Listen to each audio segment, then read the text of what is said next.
Tere, tere! Hea meel tervitada siit Siili nädalaraport number 16 ülevaatest ja annan seekord ka ise teile ülevaate, mis siis nädala jooksul on korda Siili poolt saadetud, mida me oleme teinud ja toome välja siis selline 4 põhiasja, huvitavat teemat, millega on tegeletud nädala jooksul ja mis võiks võib-olla teile ka huvi pakkuda, kui see seda just vaatab parasjagu. Võib-olla tootearendus poole pealt üks lahe funktsioon, mis lihtsustab laotööd, on see, et me oleme pannud tööle triipkoodi süsteemi, seega lao sissetulekutel, mahakandmistel ja kohad, kus sa kasutad artikleid, on võimalik kasutada triipkoodi lugejad. Sellest kõigest lähemalt on tegelikult võimalik just siit sellest samast liigist lugeda, saate sealt täpsemalt infot, kuidas see töötab, mis teha tuleb ja kuidas see toimima panna. Siis ühest suurest asjast, mida me siis tagataustal teeme, valmistame ette, tegelikult oleme juba väga pikalt valmistanud ja väga kaua selle kallal töötanud, on see, et meil on plaanis tuua täiesti uus funktsionaalsus projektitootjatele Siili sisse ja see võimaldab palju lihtsamalt panna projekti tootmisel pomme ehk bill of materjalid, mida sa kasutad, operatsioonid, mis sa pead tegema oluliselt lihtsamalt täna Siili sisse.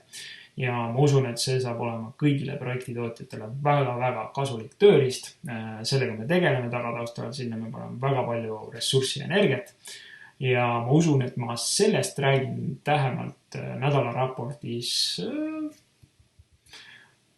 25 võib-olla suurusjärk, ehk siis on tulemas kuskil niisugune 5-8 nädala jooksul täpsem ülevaade sellest, mis see on, kuidas see töötab ja kes on huvilised, saavad siis ennast kirja panna.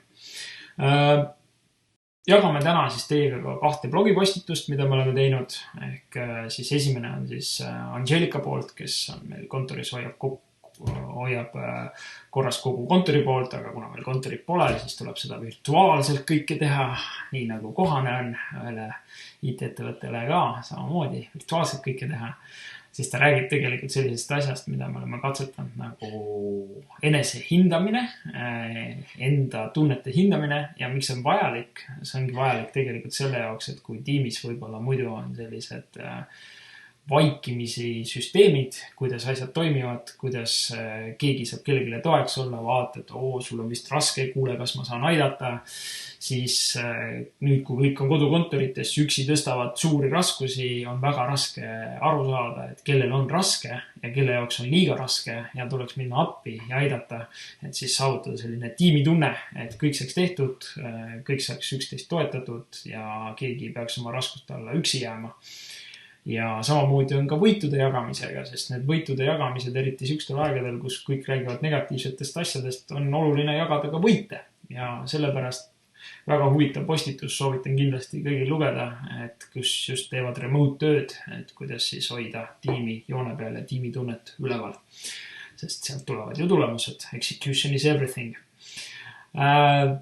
Ja viimase blogipostitusena astub meil esimesena etteaste esimest korda Rüüne ja tegelikult Rüüne räägib meil sellest, kuidas siis kriisi ajal Siil suudab siis nii-öelda aidata tootjal siis sellele kriisile vastu panna ja miks on just eriti oluline digitaliseerida praegu ja olemegi näinud juba see nädal tegelikult, et kui alguses võib-olla kliendid tõmbasid tagasi ja mõni jäi natuke ootale, siis paljud on aru saanud, et tegelikult see ongi just see koht, mis määrab selle ära, et millega sa tegeled ja millega mitte. Ja on mõned kliendid, kes on väga julgelt öelnud, et jah, me paneme edasi ja me tuleme kaasa teiega ja väga lahe on näha sellist suhtumist. Nii et nemad on ilmselgelt saanud sellest kriisist ja sellest olust võimaluse, kuidas sellest teha hoopis tugevam võimalus. Nii et soovitan seda lugeda, annab kindlasti sellise ülevaate, mis võib-olla tulevikus võiks olla oluline ja tähelepanu all. Ja sellega ongi tänasene uudiskiri läbi. Loomulikult andke tagasisidet, kirjutage kohe siia alla, saate YouTube'i sinna alla kirjutada, vastake sellele meilile, kui teil on küsimusi, soove, mis te sooviksite teistmoodi näha selles nädala koosolekus. Ja loomulikult meie YouTube'i kanalile siia nurka telli. Saime sellele YouTube'i kanalile ka, kus juures väga huvitavad tagasisidet ja plaanimegi nüüd teha selle, et YouTube'i kanal läheb järgneva 5 nädala jooksul kindlasti ingliskeelseks, nii et see on juba järgmine samm edasi. Nii et aga seniks aitäh teile ja kohtume nädala pärast.